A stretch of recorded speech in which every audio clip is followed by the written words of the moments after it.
Well, thanks everyone for joining us. It's a good squad we got here on this Thursday afternoon. I'm Brian Sheffield. For those that don't know me, I'm a project manager and producer here at Wonderful Machine. And joining me today, we have our talented Wonderful Machine staff members, photo editor Gemma DeLog. Hey. And publicist Cliff Wilson. What's up, you guys? Hey, good to be here. And today we're going to be chatting about Instagram, some of the best practices to help us all get our work in front of the right audiences.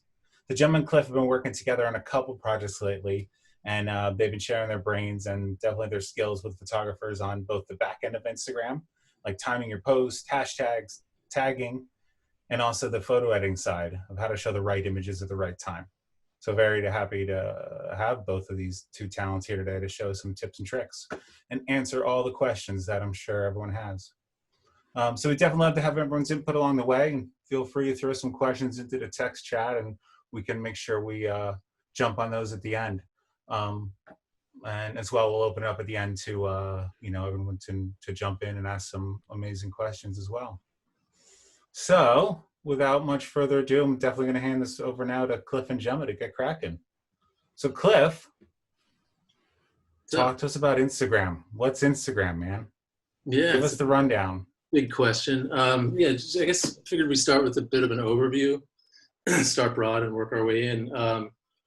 Just sort of a brief progression of the features that Instagram has offered since the beginning, I think is worth going over. So the company started, or was released in about 10 years ago, and initially started out as just basic meat and potatoes images on a screen with a couple captions if you'd like, and that was it. They just wanted an analog of basically an old-fashioned photo album, and the user base was primarily geared toward just everyday non-photographer people shooting with cell phones, with smartphones. So the quantity of that was going way up at the time, and they saw the need for it and jumped on it. So that was sort of at its infancy, and then soon after that, hashtags were introduced in order to categorize and just organize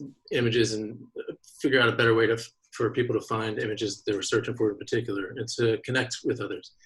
And I think they realized along the way that connection was a big part that they could improve. So they jumped to messaging feature, which in my view was one of the first steps out of the passive room and into the active engagement and sort of integrated interpersonal interaction with other people, rather than just passively kind of sitting there putting things on a wall or on a screen and waiting for people to come. So that shifted the focus a little bit toward going out there and doing things rather than just sitting there, which is what they wanted. And then pretty soon after, videos were introduced for up to a minute-long video, so that they jumped into the motion realm. Multiple image posts were important for organization as well, and also to kind of tidy up irregular feed posts. And just as a side note, feed posts, for those of you who might not be familiar, I just refer to that as the main feed or the main post, the square images, as opposed to stories or Instagram Live or something that would be up in the little circles at the top.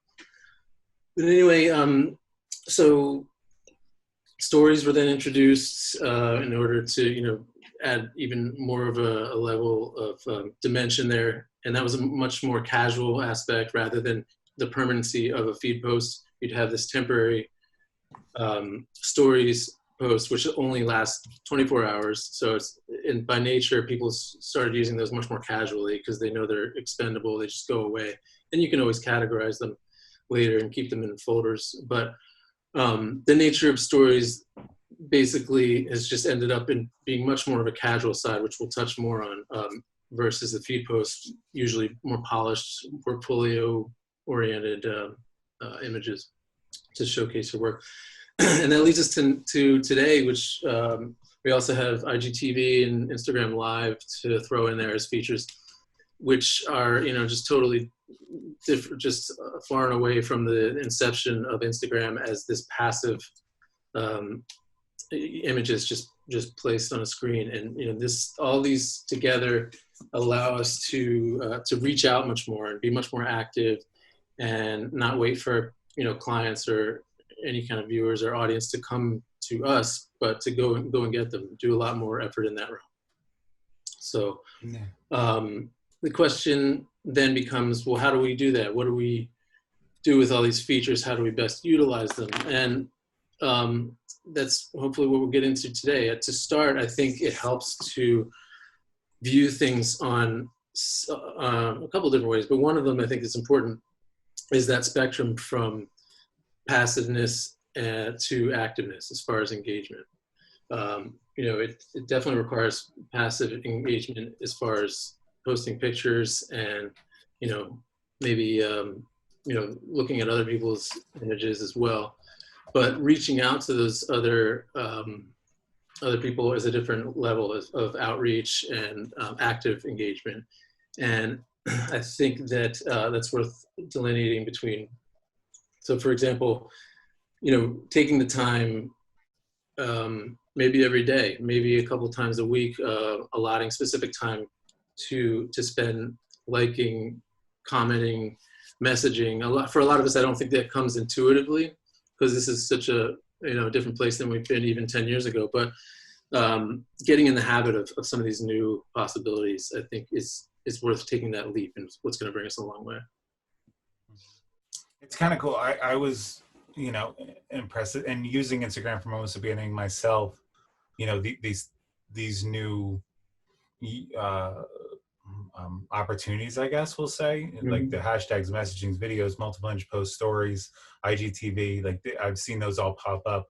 But now, talking to Cliff about how, to look back and a recap of how Instagram has shaped so many creatives' lives and the output and what people can show to the world. I think it's great. I think it's pretty creative and, amazing to see that now basically every large brand and every ad agency has a social media department with Instagram as one of their main focuses. Yeah, the amount of traction that it's gained is surprised, I think, everybody. And it's a huge part of business, and there's a lot of leverage there. I mean, we can get done so much more than we could have, before this possibility. 10 years ago, we were relegated to maybe television screens and billboards, before that. So I think there's one of the biggest points to come across, or that I'd like to get across, is getting outside of the comfort zone. I think it's too comfortable for us to just passively take part in posting images here and there. But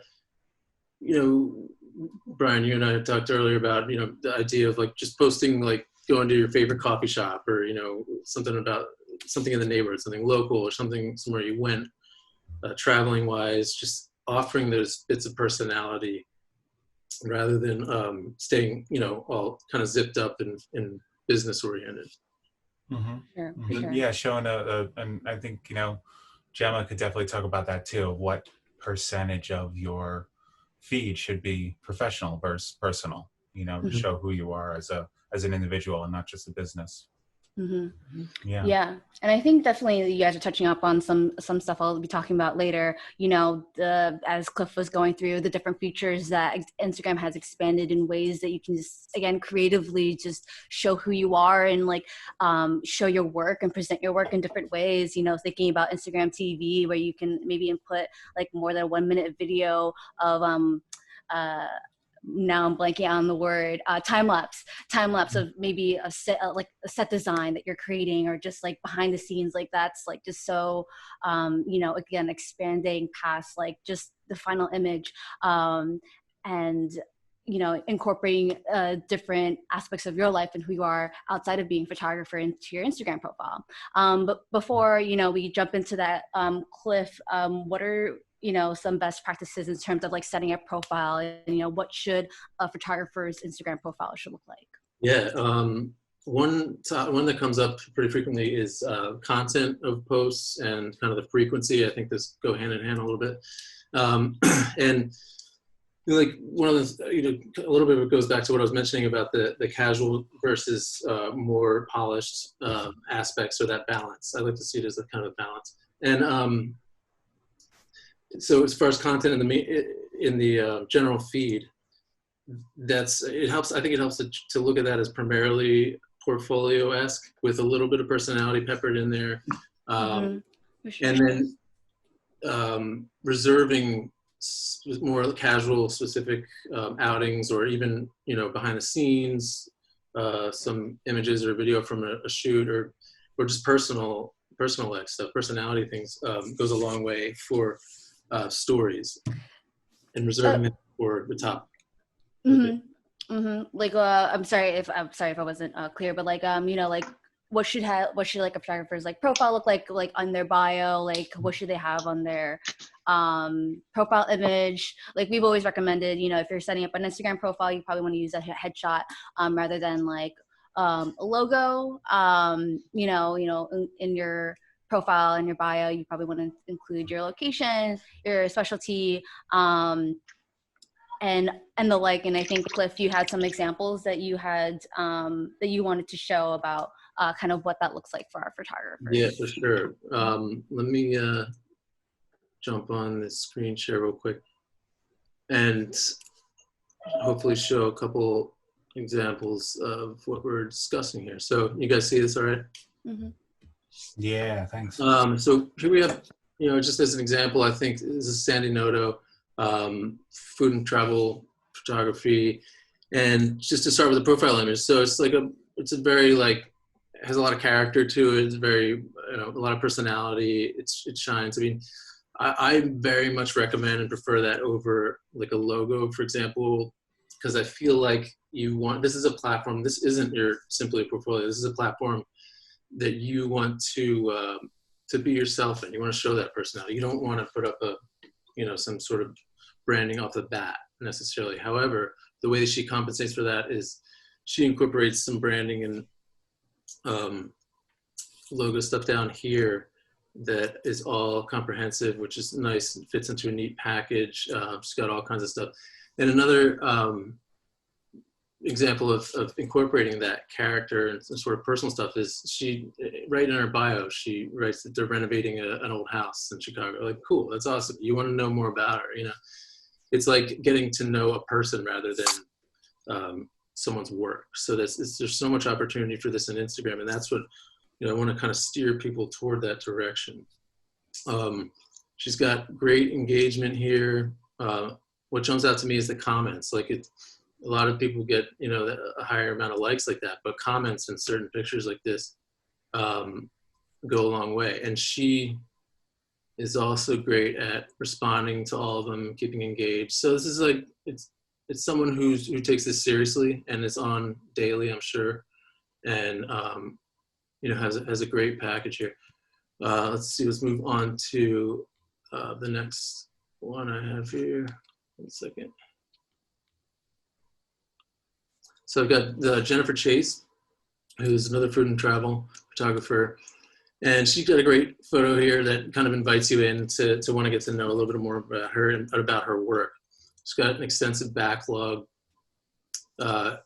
here of all the different past shoots, behind the scenes, stuff about her, personal travel, all kinds of good stuff. So she doesn't. And Cliff, sorry, what are we calling those? Are those pinned stories, highlighted stories? Yeah, sorry, I didn't mention it earlier, but these are highlights. So you can take anything that you've ever put up as a story, basically, and then just put it in a folder. They're just folders, basically, but they call them highlights. And it's just a way to organize past stories. So that way you have the option of taking what used to be stories that disappeared after 24 hours. You have the option to keeping them as long as you want, basically, and categorizing. So she's got a great collection here, great engagement. And I think that's what does it is it jumps. To me, this screams like personality. That's what it is. It's like it's not just an Instagram. This is like a cool person who does all these things and goes places and also has great photography. So, and to sort of highlight a little bit another end of the spectrum is Victor Frail, great photographer, who does incorporate his logo, which works well here in the circle format. And however, I wanted to point this out because he makes up for it by exhibiting some more casual inflections in his short bio here. and also his collection of highlights here. And another thing that he does that's cool is obeys sort of the 3-column situation here, the format here, and his every row he's got a different shoot, and keeps in mind color palette and important things like that. So I think that's really cool. It's got a lot of appeal to it. Definitely a more I don't know, zipped up version of, like, not quite as much personality, but he still has enough, I think. And then finally, I wanted to show Tropico Photo, who incorporates, I think, a lot, if not all, of the elements we've been talking about, with a great headshot. This is a duo from Atlanta. Oh, and by the way, I always recommend having location in the bio as well. I think that's crucial. Keeps it nice and short and sweet. And, just the photo alone, it invites you in. You want to know about them, what they do. They've got a good collection here. Behind the scenes stuff, just more personality. And then if you go down to their feed, their aesthetic is great. It's obviously the colors are popping out, and you can just tell that they take this seriously. And it's not like every couple days or on the weekends they drop a photo in here. This is like a seriously curated display, and they have really good engagement too. So, and that yeah. kind of leads into the importance of branding and aesthetic, and how important it is to roll into that. Mm-hmm. Which I think it's great. I mean, it was great to see how cohesive everything was. Just with their specific style of photography and color palette, and how that affected their showing their brand, their overall aesthetic for their brand.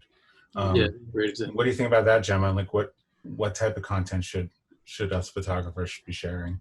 Yeah, definitely. That's a great question. And I think that's something that's really important for photographers to keep in mind when, we just looked at 4 different photographers, and as you saw, they all have their own different personalities.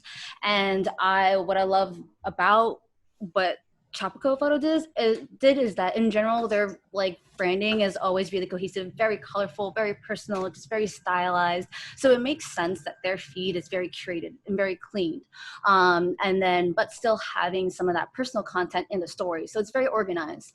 Whereas we were seeing with photographers like Jennifer Chase and Sandy Noto, where Sandy is building, this big house or rebuilding this house. And then Jennifer, I saw some personal images from her life where, again, it's kind of more personal. There's still some work in there, but they share some moments of their lives that I think, is just kind of part of who they are, not as just photographers, but what they want to show for their audience. And so as much as, I think it's really, when it comes down to, when I think about social media for ourselves, personally, what is your professional brand?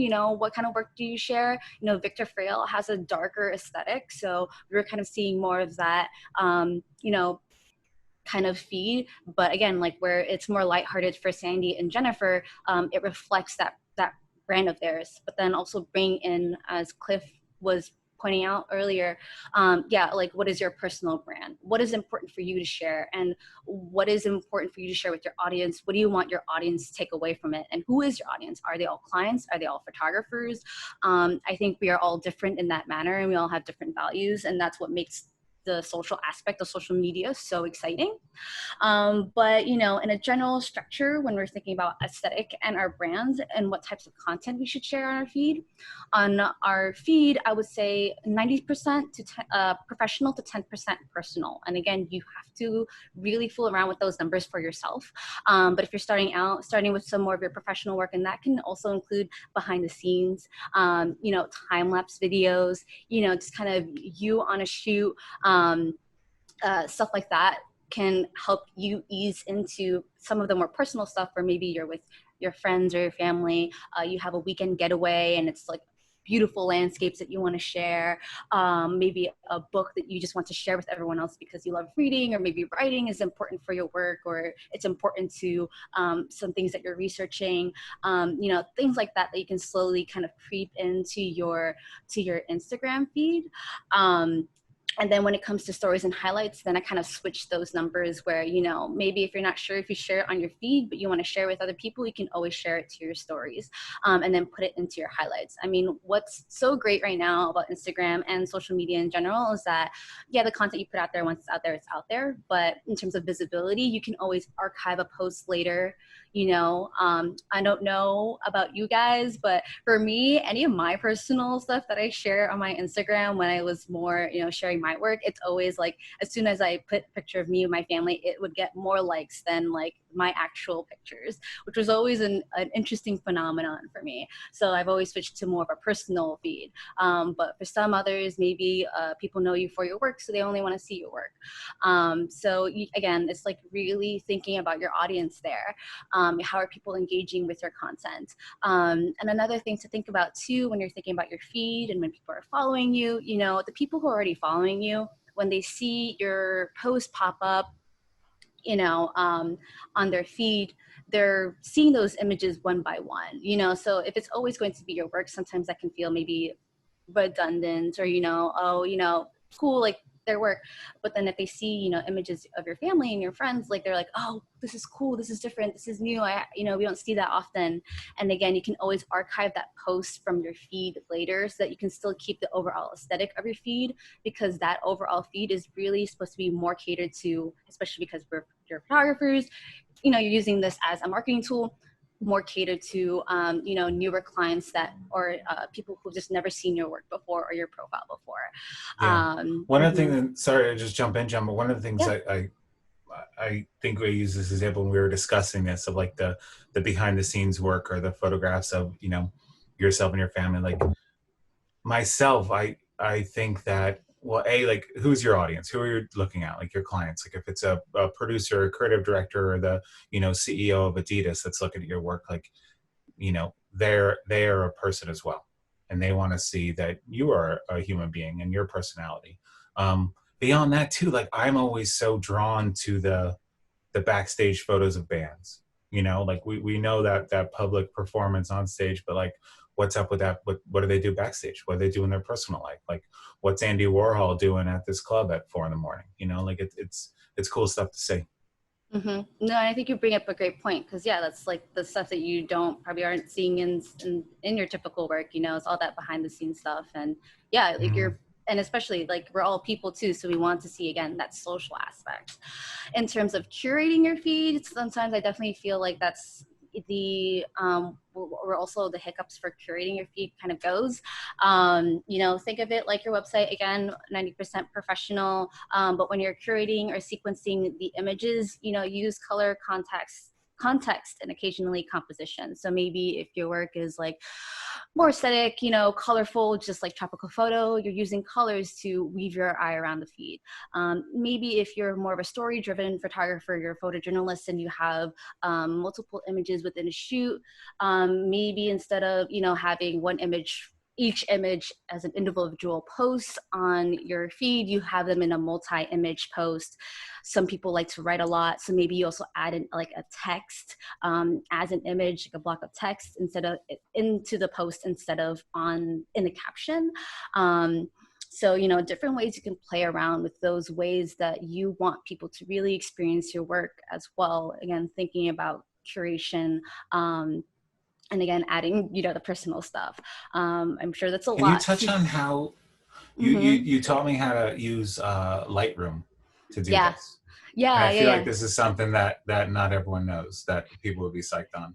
Yeah. So, what I do for one of the clients that Cliff and I are working with, is that I use Lightroom. There's a thing that you can do if you select multiple images, right click, stacking, or stack images, something like that. You have to look for the word stacking. So you can stack images in your Lightroom so that you can expand it or like kind of collapse it, a way that you can do that for a multi-image post. So when, you know, you're curating your images, you know, you can kind of see the overall feed. But if you want to look at it as though it's like a multi-image post, you can just click into the image. And I could totally share my screen if anyone wants to, where you know, if that was kind of confusing, but that's kind of how, what I learned really recently, because I never had to use that option Yeah. before. Yeah. Gemma, for everyone here, Gemma was telling me about this. I think it was last week or 2 weeks ago, and I had no idea about this, but I think, yeah, if anyone wants to hang around at the end and you can share your screen, I think it'd be cool. Yeah, just to make it clear, I know it's like a very visual thing to show. But yeah, that's what I do. And again, that's just a way that you can set up and just like kind of, yeah, curate that content and then schedule it out, and later knowing what you know, what the feed would look like. And then it's also then really easy for you to just plug images in and out, you know, that personal stuff. And as long as you have that basic structure, you don't have to think every day, like, oh my gosh, what do I post today? So that's what I found has been helpful. Yeah, so, you know, again, just kind of keeping that balance that we're keeping talking about. It doesn't, you know, like this, especially because Instagram is so, like, is social. It's just, you don't always have to look polished, but again, it's always about you and your audience and how you want to engage with them. I've seen a lot of designers too, and you know, we Cliff showed this a little bit with Victor Frail's site. I've seen it mostly in designers where they'll take over like you know, a 6 or 9 frame, and that's one image split up into those. I'm sure everyone's seen that. And I think that, you know, in your Lightroom style would be very helpful in laying that out. Yeah, but yeah, when someone's feed is very calculated like that, you know, they're not going to post a picture of their cat on a Saturday morning. Right next to, and just totally remove it. Yeah. But yeah, so, you know, that's all that I have about curating and you know, scheduling out your content. Cliff, before, could you also talk more about, you know, some other aspects of Instagram that we might be able to use and increase engagement? Yeah, a couple things I want to hit on is just captions in general. That's a big one for people. And we were talking before about like this sort of the short and sweet caption, because it's like the question, the proverbial question of like, well, is anyone who's reading these? How, you know, what percentage and things like that. So versus the longer format that has like so much of a description. And we're basically kind of leaning toward the longer if it's necessary. I mean, it's not, basically it's not a short answer, but we were thinking about examples of photographers who have much longer captions and descriptions of an image, but it adds so much depth and again, back to the personality thing, but context to a shoot, you could incorporate it if it has anything to do with, you know, say like a social cause or you know, something like that. But the worst thing that happens is someone doesn't read the caption, or they don't click on the more thing and then they don't see it. Okay, so it's not going to bother anyone necessarily. So, I mean, I think it's kind of an open-ended question. It depends on the post and who you are as a person. It's definitely an opportunity to share more personality, which is, I would say, you know, jump on that. But there are definitely times, you know, you just want to write a quick little thing, you know, if it's funny or whatever. So there's a lot of things to kind of balance there. I think it's cool to ask a question occasionally. Talking about engagement, that definitely is worth a lot more in terms of engagement than just saying something or mentioning something. You know, related to that. I'm sure everyone's kind of seen that and hopefully noticed how much more response I think that gets typically. Yeah, I jump in there for a second too, talking about captions, and I think asking a question is a great thing. I've noticed, especially with captions, like anything in social media, you know, we're putting up the best of the best. We're putting up stuff that we know is going to be seen publicly and it's going to paint us a good picture of us. And the captions can turn into like humble brags, right? And I've especially seen that now with photographers, you know, when most photographers are not working. So when a photographer does a shoot now and posts it, it's like, oh, I just did this shoot for blah, blah, blah magazine. And like, great, I didn't, you know, I didn't do anything. So yeah, I think if there's a great way to, you know, put those questions in there, can transform it from like a, you know, to be taken as like bragging into like engaging, you know, like, you know, into more of a conversation than just I'm putting this out there for people to see. Yeah, and just in general, put yourself in the viewer's perspective. I mean, do you want to see, what someone has or is doing that you would want to be doing, or, just for example, but just put yourself in the viewer's shoes and the audience shoes, and what do you think? What do you like to see in general? What, like, just rhetorically, it's like, what do we all like to? What do we gravitate towards? Like you said, behind the scenes stuff. I think I love that stuff. Any kind of behind the scenes, I love it. But as far as hashtags, there is, I think, the biggest sort of overuse or misuse of hashtags that I see is just generalized hashtags, like love or puppy, or that's like the worst example ever. But just like very generalized, like broad-based captions that are just too all-encompassing. So it's just like you're shouting into like a sea of people that aren't listening at that point. But when you get more specific with, I'm not even going to try to come up with an example, but more specific, like think of it as a niche audience, people who are really into X, Y, and Z. If it's like an automotive, I'm just thinking like an automotive photography or something. Yeah. You want to get into like the niche clubs of people that like soup up this kind of car or whatever, just to use an example, rather than, Volkswagen. Like, great, no, that's not going to get any traction. I don't think a lot of people are like super passionate about like the overarching brand of a car or something like that, but much more passionate about more niche things like a certain type or remake of model, or just to use that as an example. So get more specific, for sure. I think that goes a long way. And I think that same thing can be said too, and I don't want to cut you off if you were going to say this, but for location geotags as well. Instead of it saying Los Angeles, or Sunset Strip, narrow it down more. Quixote Studios on the Sunset Strip. This corner on the Sunset Strip, or to just help people, narrow it down more to get more viewers of that specific thing.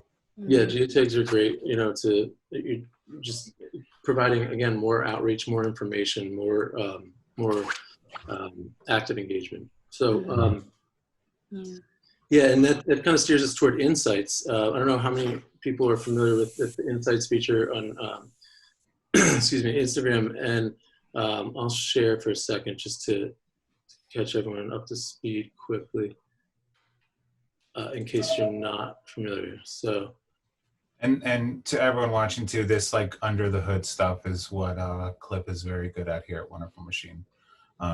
This weird stuff that most of us just glance over because it doesn't make any sense. He's really good at deciphering it. That makes sense. I think a lot of people overlook it because it's like, all right, yeah, great, numbers and charts and graphs, cool. Like, not super exciting, but it's helpful. I mean, I would look at this at least weekly, if not more often. And, you could anywhere from just noticing it and kind of getting a visceral feel for how things are performing and when and why and with who, or even, sort of keeping some sort of records if you want to get really into it. But anyway, to get you there, you just click on the lines up here, and then it'll take you to this menu, and you hit Insights. And then basically, it'll bring you to a screen like this. It would just be this section of the screen here. And they break it down to content, which I don't have an example of, but it basically just shows you the images that you've posted, and then how they perform, how many likes, comments, and how many people saw them, I believe. And then you can scroll over to activity, which gives you an idea of, I think this is really helpful. This days of the week can tell you what performed better and when and why, maybe. If, this could also be a case that they didn't post anything on these days or these days and just happened to post something. So just keep in mind like the context overall of maybe why. Ask yourself questions like, well, why did this day perform better? Did I post on all these days or just these three? And then, oh, interesting, Monday. Maybe they posted that a little late in the day or something. So it just gets you much more involved in the process overall. And I just want to point out too, we haven't touched on this here, but our outreach team looks at these same kind of metrics with what emails are opened and the click-through rates and, the the click-through rates to photographers' websites from there too. So yeah, while it, like Cliff is explaining, while this may not necessarily say, oh great, this is the perfect day to post a photograph, it's showing like in the past what have been good examples. We can see here that Tuesday and Fridays were successful. Well, then there's no reason not to do that again. Yeah, or maybe across every weekday between 2 and 4 is usually pretty successful, or something like that. Right. So you try to notice patterns and and get a much better sense, because otherwise I feel like there's like a blinder. You're just sending things out and maybe getting some stuff back or response back, or getting some sort of feel for what's working, what's not. But this really clarifies a lot of those question marks. Yeah. This is the audience breakdown is really cool because you've got a location.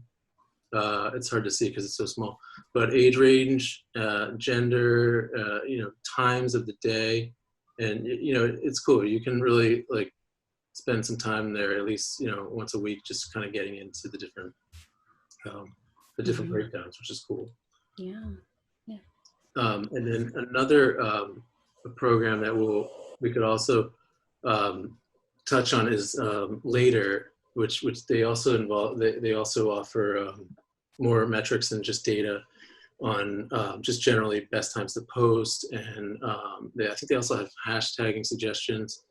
And then there's another site called Daily Purposes, which is a really good hashtag suggest. It's like up to the minute trending hashtags to go back to what I was saying about like niche hashtags, to figure out like what's working more recently, rather than just overarching hashtags. Yeah. Something too that with hashtags, we've talked about using hashtags to get your work in front of new eyes and different viewers. But one thing that we should also mention that we do is if a photographer has a project, a long-term project that they're working on, that they're posting one photo a week from, or one photo a month from, like use a sculpted hashtag on that, so that you can lump all those together and click on it and view those all together. Yeah, for sure.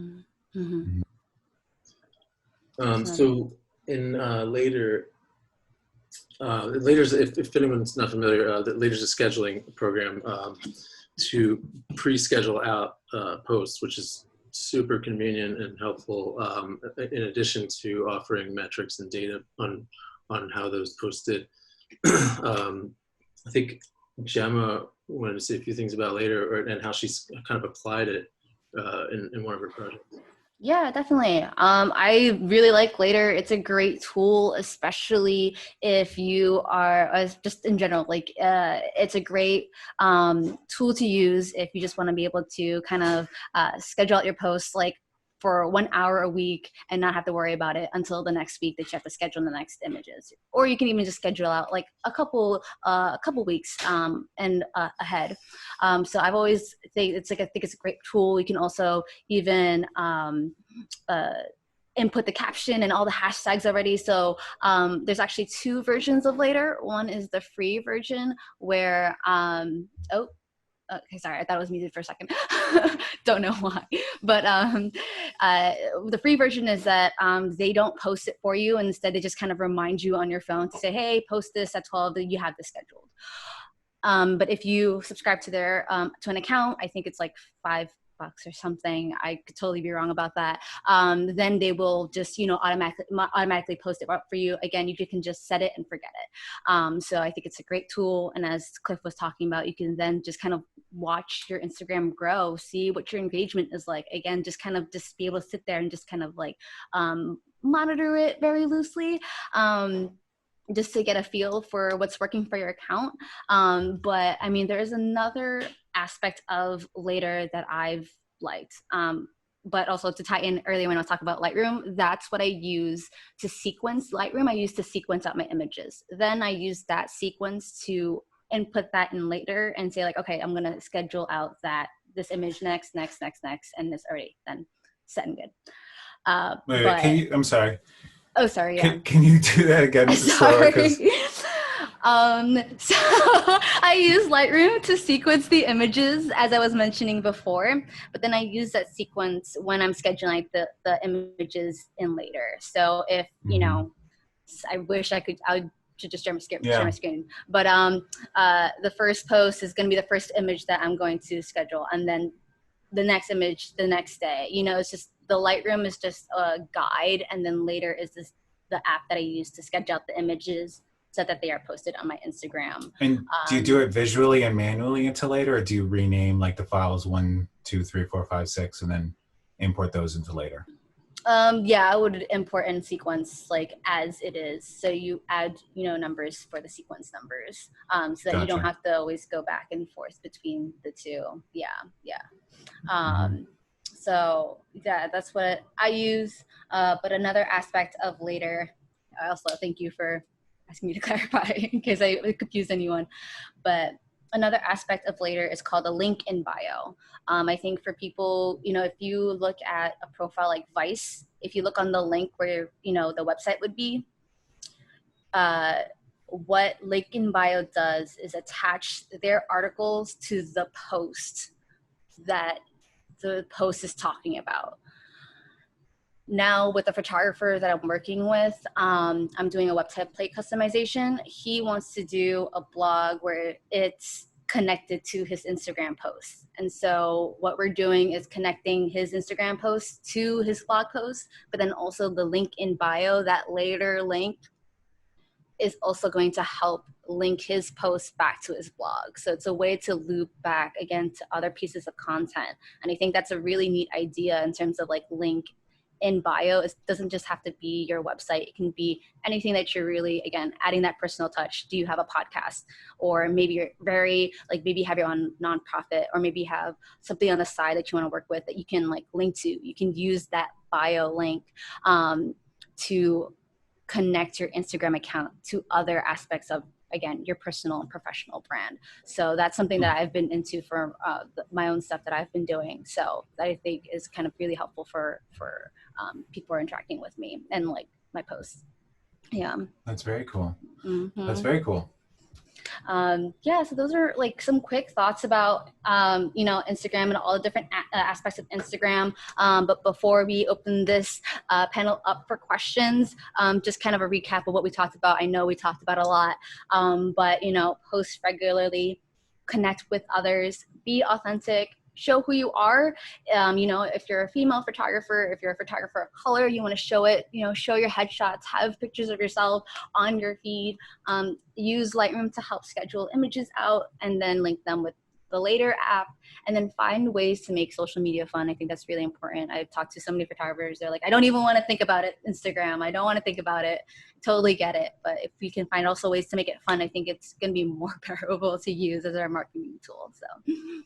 Yeah, and I would just add that quickly that just venture out of your comfort zone. You know, like post stuff that you might not usually post or might have been sort of shy about. It depends on, you know, your personality a little bit. But I think a lot of people are, you know, think about, oh, I should post so-and-so. And then they're like, like who wants to see that? Well, I mean, people do. And it's just like err on the side of people wanting to see things, and you could always delete it if need be. But you know, I would just, you know, definitely go out of the comfort zone. That's awesome. Thanks, Gemma. Thanks, Liv. The opening this up to questions, you know, the venturing out of your comfort zone kind of ties into Andy's question here in the chat. Andy, I don't know if you wanted to chime in or if I can read this.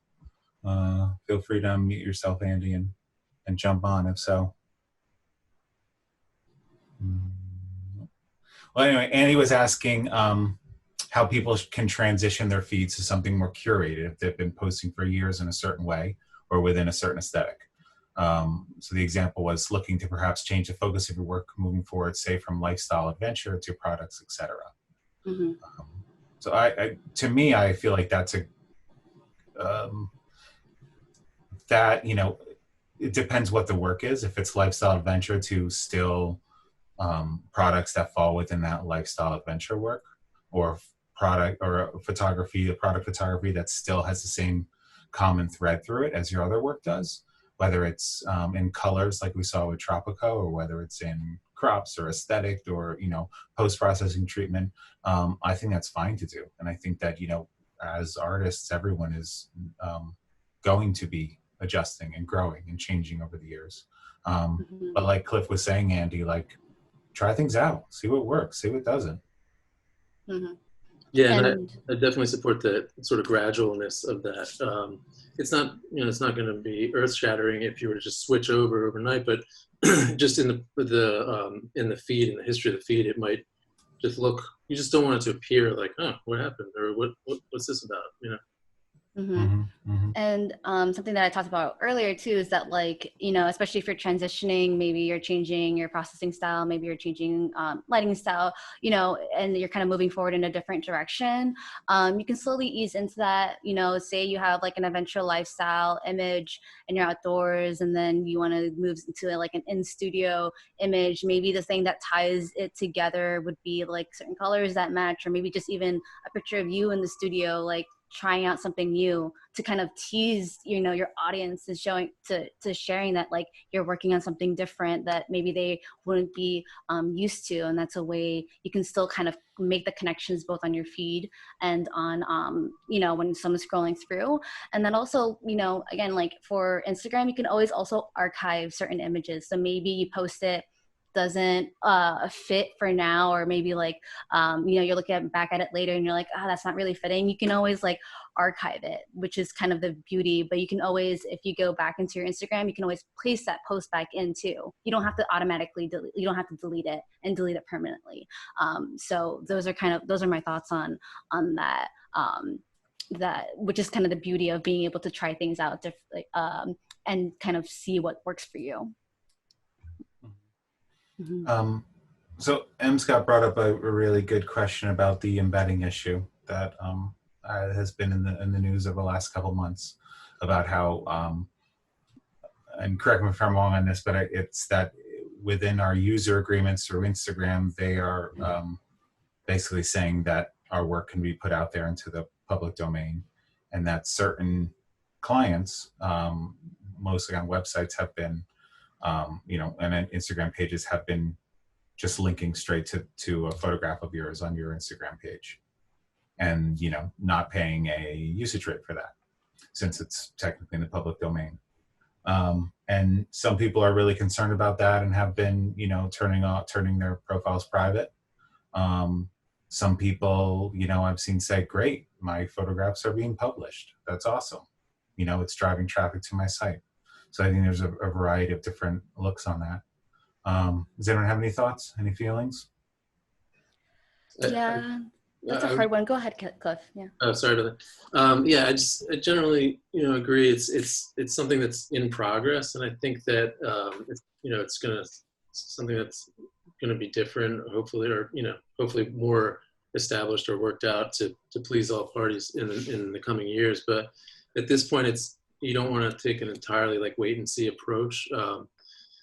So I just think that you still want to post images, but you just have to be more selective and obviously much more cautious or careful about what you want to select if that's an issue.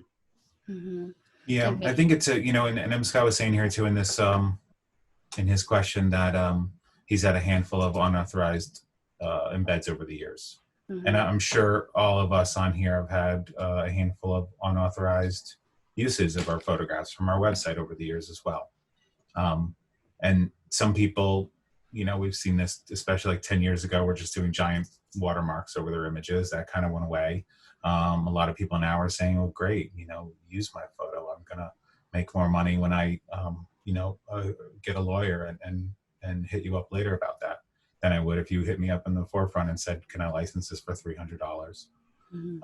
So yeah, there's varying points of view on it. And there's a lot of people who think that there's no negative repercussions about using someone else's photographs, which is something that, I know we are all advocates of change on, and trying to teach clients and teach publications that this is not good, just because there's a billion photographers in the world. And, now with Instagram making photography even more in everyone's eyes and more accessible and easy to use, there's still professional photographers, and this is what we make our money off of. This is our living. We went to school for this. We have investments. You know, I mean, look at Brian Regan's studio behind me. That's like, what, $250,000 worth of gear right there going. Like, you know what I mean? So it's a lot more than like, you know, a person who does not have a career as a photographer getting their photograph published or stolen and published in, you know, some, you know, blog that no one's heard of.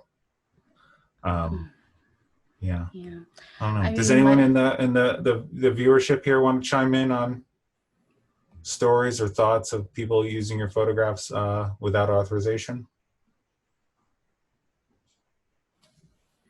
Anyone? Any good stories? Any good paydays from lawsuits? Well, my thoughts were, I don't know, again, I feel like it's something that if you're willing to take the risk or just kind of thinking about your Instagram, but maybe an idea, I mean, I don't have any stories about any, you know,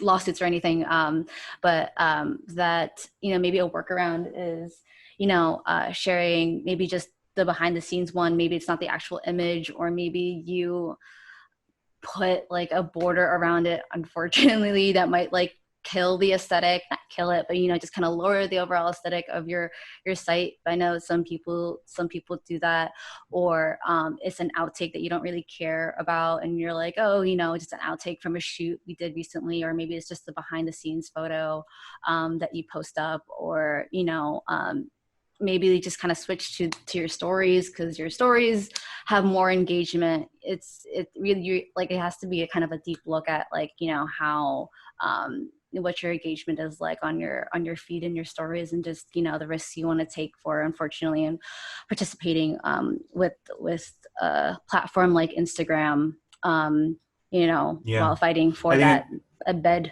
option. Yeah, I think it's just an unfortunate risk that we all have to take with the internet. You know, some, even with watermarks, photographers' works get stolen all the time. Even with websites designed where you can't just right click and download an image, you know, we're still seeing people, you know, screen capturing and then using those images and work. And there are you know, copyright attorneys that this is their job, is to just using, you know, search engines to find this work. I myself, and probably some other people on here, like through our syndication services, you know, photographs we've taken of celebrities or people in the public eye that we've been licensing over the years. My syndication service will email me twice a year and say, hey, did you give these publications authorization to use these images of you? And most of the time it's like, no, I've never heard of this publication, or no, I didn't communicate with, you know, Elle Australia for this image use. And then they go after that. So they have those high-end ways of looking where the work is shown as well. And I think it's a certain amount of like, who cares? This is part of what we do. Like, in order to get our work out there, like, people are going to steal it. Like, we can't leave our bike on the front lawn because someone's going to steal it. But maybe I can leave the shed in the backyard unlocked, and hopefully no one will steal my bike. You know, there's like a certain risk in any of it. I'm not justifying any of it, but I think that to navigate it, to promote ourselves, and to be creatives, we have to take those risks. Right? Does anyone disagree with me? Agreed.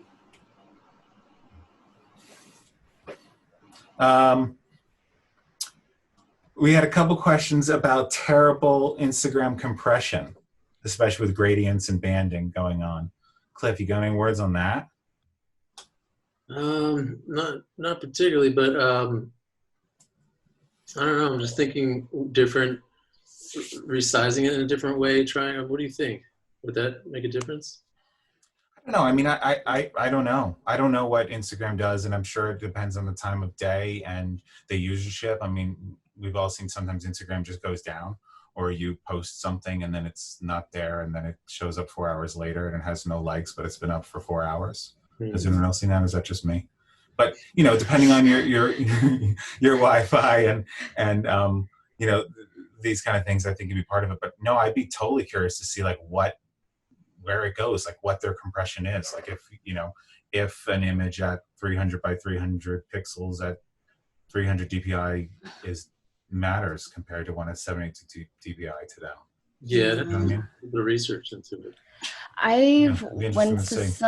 sometimes if I put up like a logo or something for like even just my headshot, it it compresses the image and you start seeing that pixelation on the image. That sometimes I've had to increase the DPI, so that could also be something maybe to counter that. Maybe it's not 72, maybe you just kind of double that. 200 maybe, I don't know. It really depends, as long as it's under the file limit as well, you know. So yeah, it's hard. I mean, even with banding in Photoshop, you know, like you could have a $3,500, you know, 5D Mark 20, and it's still gonna, you know, show up in Photoshop with some weird sky banding that you're gonna have to get rid of. Unfortunately, that's digital world. Hey Brian, this is Steve Boxall. I have a question. Hey, Steve. It's not resolution. It's off topic for resolution, but my question is, how often do you come across clients that will not even look at your main website? They'll just judge you by your Instagram. And that obviously relates back to, you know, if you're worried about putting your work on your Instagram, I mean, you should also be worried about putting it on your main website as well, because you can just steal it from there. And in fact, they're probably even higher quality on your website too, which is just as open to everyone. So Right. First of all, if you're worried about people stealing it off Instagram, they could probably just steal it from your website. But how often do clients and art buyers and people that are making the decisions to hire us actually never go to your site? They just make that choice based on your Instagram account. I don't see that. Even with like social media specific clients and agencies, they're going to go to your website.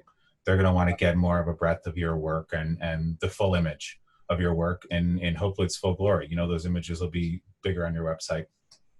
I haven't seen that at all. And to that matter too, like if you're, you know, clients or individuals from organizations can hit you up in your DMs on Instagram, but if they're trying to book a job through Instagram, I myself would advise to give them your email address and have them email you. Like, keep it legit.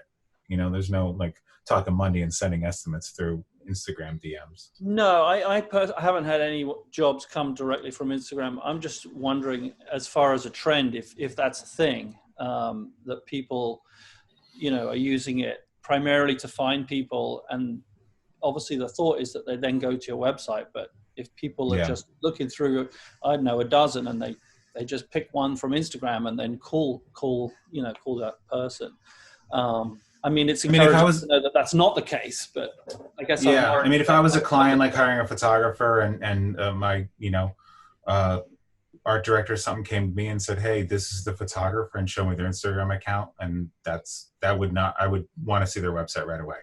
Yeah. I wouldn't probably let that person know to maybe find another job if they were trying to hire photographers off Instagram only. You're giving me faith in the industry here. But also, you brought up a good point too about copyright images, and Honor's on here as well. And Honor and I have been having a lot of copyright. This is a whole separate conversation, but we've been having a lot of copyright discussions lately, and with some attorneys as well. And one thing is that the attorneys have been recommending that only copyright your work that's leaving your computer. So there's no sense in spending the time and money to copyright an entire shoot when only 20 selects are going to the client, or copywriting the work that is, you know, shot on Saturday of your kids in the backyard if only one of those images is going on Instagram. Does that make sense? Yeah. I just want to throw it out there. Because as the attorney said, no one is going to steal and use your work without authorization if it's on your computer and they can't get it. Mm-hmm.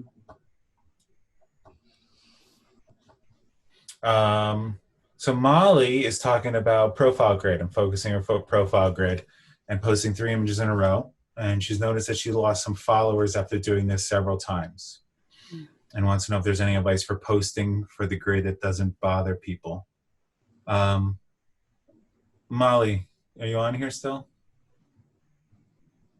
No, she's gone. No, I'm here. Oh, Sorry. hey, there you are. Hey. Tell us more about this. How do you know that they left because you angered them with your 3 images in a row post? Because it happened like right after each time I did that.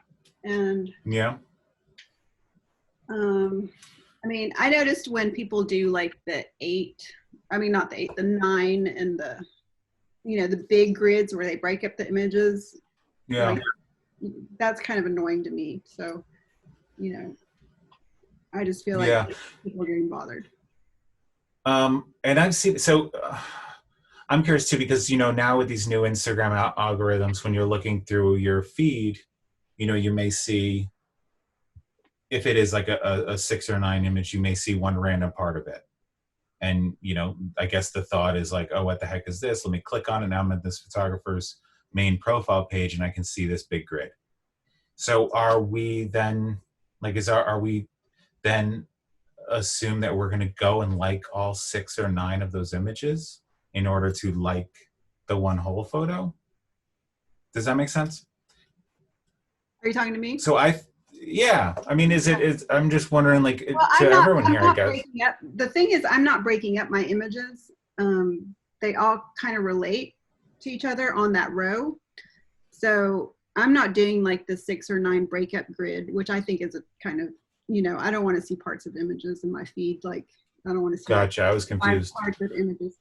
But so I'm like, most of my images I've posted, they've been whole images, but I feel like people are getting annoyed that I'm putting too much in the feed at once or something. I don't know.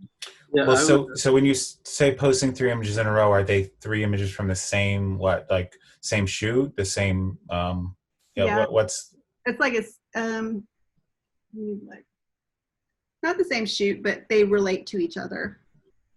Yeah. So that when you look at the grid, it like makes, you can tell it's intentionally curated. No, I'd be curious to know why that would bother people. I think that's cool. I think that any creative would respect that of another creative, that they're curating their feed and they're putting,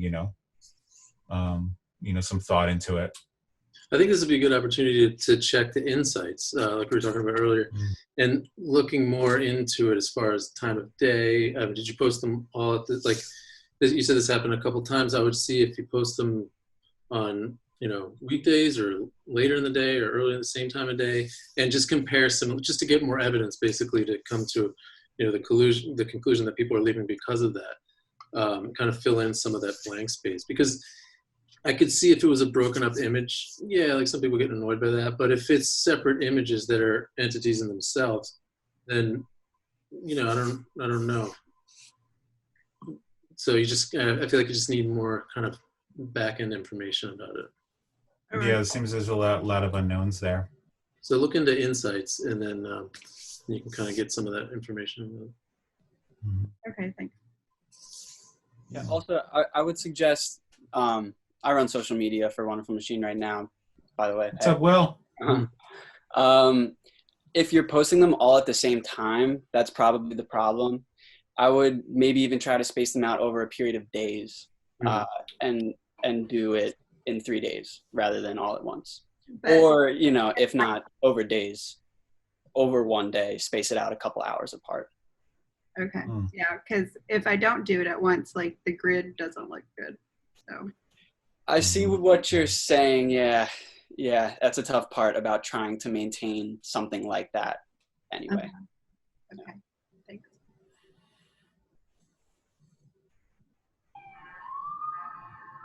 So, Andy, I don't know, Molly, if you saw Andy's text chat about this, but Andy, was this directly to Molly about that feeling like an artist, it's almost better personally for those followers to leave rather than create things or share things? Yeah, I agree. Yeah. But, Cool. Yeah, I think that's a good point. I mean, it's not all about followers and numbers necessarily, but you want to kind of keep the quality in your scope, not just quantity. Andy's talking about me. I stopped following him because he posted a landscape photo right here. Got that. One thing too, did we talk about tagging people? Like, say you do a commercial shoot and hey, here's this cover of a magazine I just shot, check it out, and then tagging those people in there. Did we touch on that, guys? No. No? No, we didn't. No. Yeah, but Yeah, I think that's a great thing to mention as well. I'm sure everyone has done this because we're all friends here, but like, post the people that worked on that, post your assistants, post the art buyer, post the editor at the magazine. I'm saying post, I meant tag in the photo, tag the studio you shot it at, tag obviously the subject in there, and thank them for it too. Talk about, how awesome the shoot was and how this was a team effort. Because the thought on that is that those people will then repost or post another photo from the shoot and tag you as well. So then if, the managing editor at Harper's Bazaar or whatever posts this on their personal feed and tags you in this photo, like that's obviously an awesome thing. Yeah. Just to kind of jump off of that, because I don't think I mentioned earlier, sharing to your stories. Because yeah, definitely, if you're tagged into a post, they're going to share it. Your friends, whoever is going to be, or whoever is tagged in that post is going to share their stories, and it's going to start circulating. And I also think that like sharing your own post whenever it's like a new post too, sometimes, especially if, we're trying to beat the algorithm, maybe somebody had missed it, but they're going through your stories and they're like, oh, they posted something new, what? And then they click into that post and they can go straight back to that post. Again, if that makes sense. But that's something that I've seen photographers do that I think works well. And sometimes they also do, like, they'll add a sticker that says new post and cover the image. So then you have to kind of click onto that image or that story so that you can see the image. So it's kind of a nice way to tease and use your stories, and then also use our highlights as a compilation of those stories. So again, tying just all aspects and features of Instagram together throughout your feed and profile. Absolutely. Does anyone else have any good Instagram questions or comments or thoughts?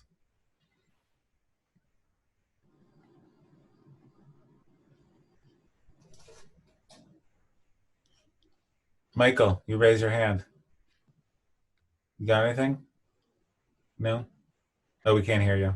Hang on, yeah, I had to unmute. I was swatting a flyway, but you got to talk now. I was wondering if anyone there has an idea on the sort of optimal frequency of posting, with daily or every other day, twice a day. What is it?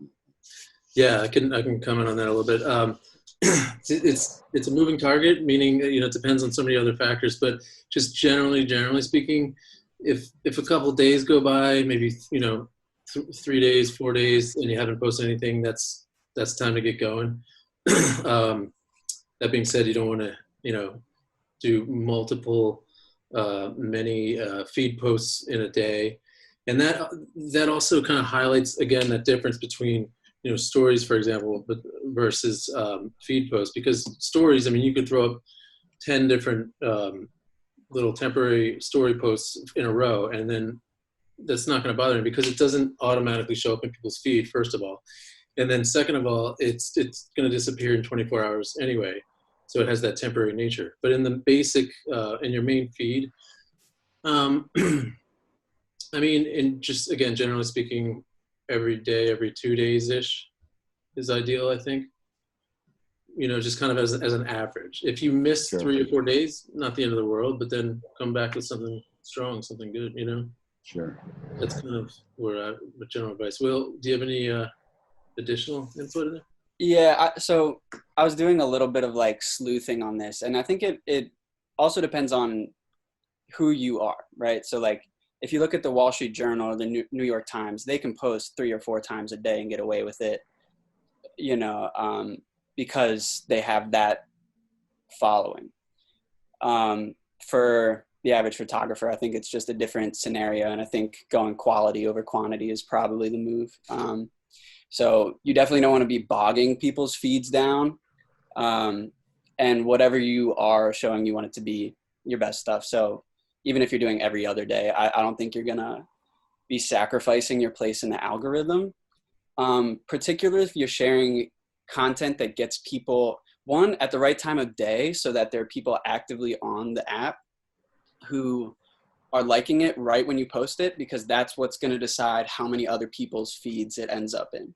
So your first like 10 minutes, how many likes you get then is really, really effective in how many people end up seeing the post.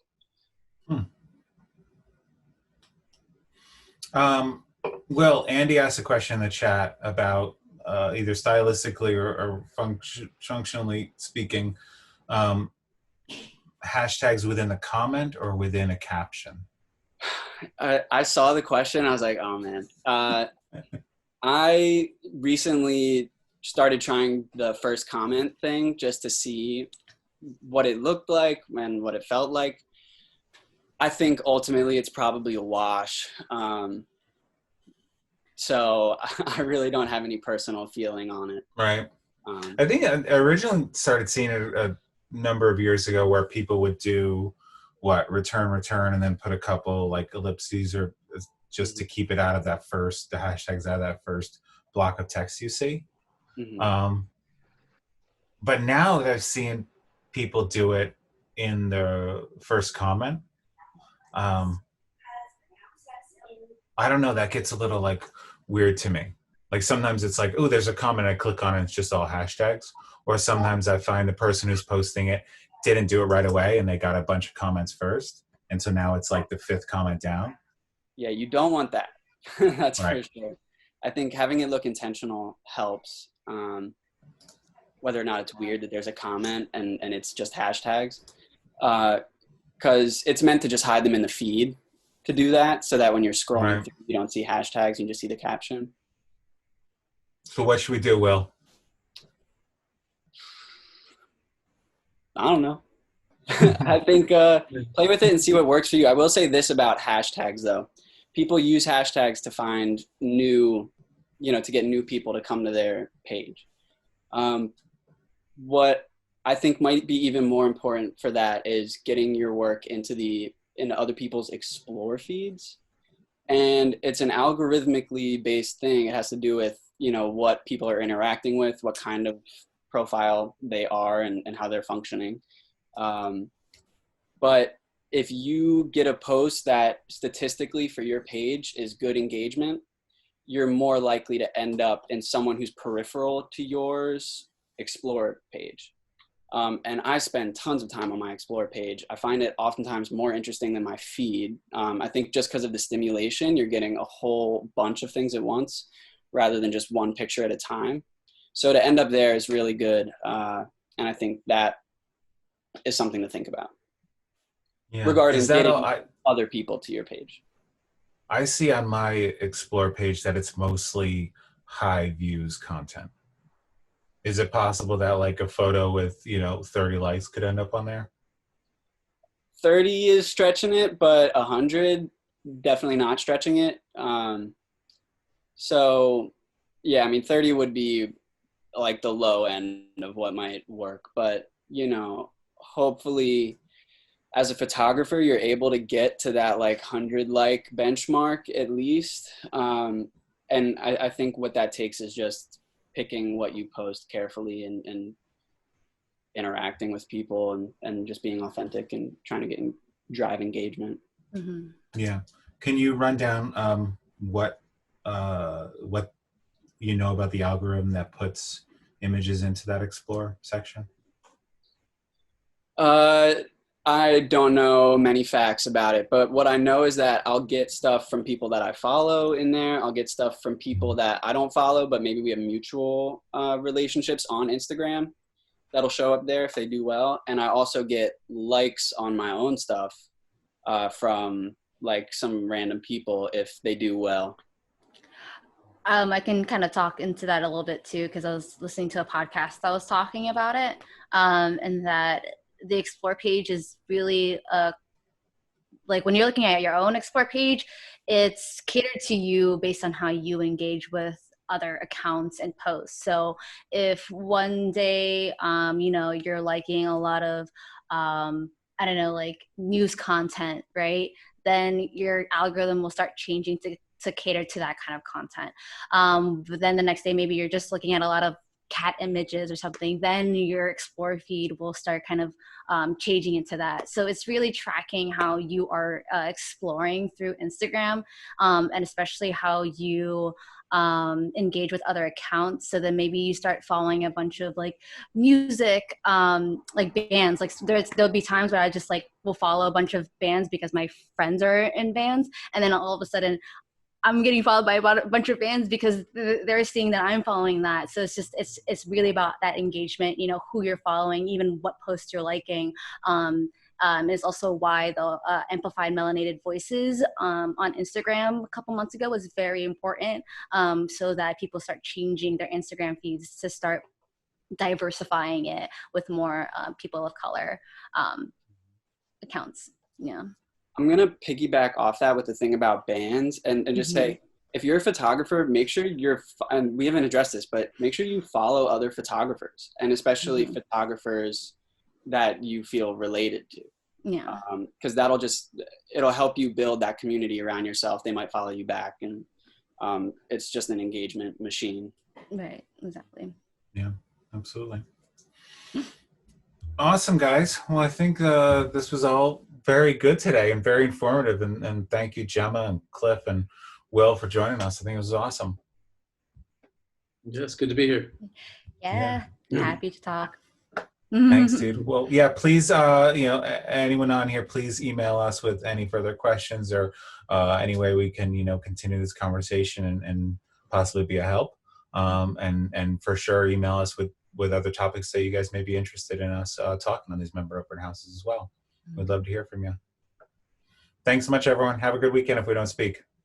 See you later. Thanks, Bye, guys. everyone. Bye. Thank you. Thank you. Bye.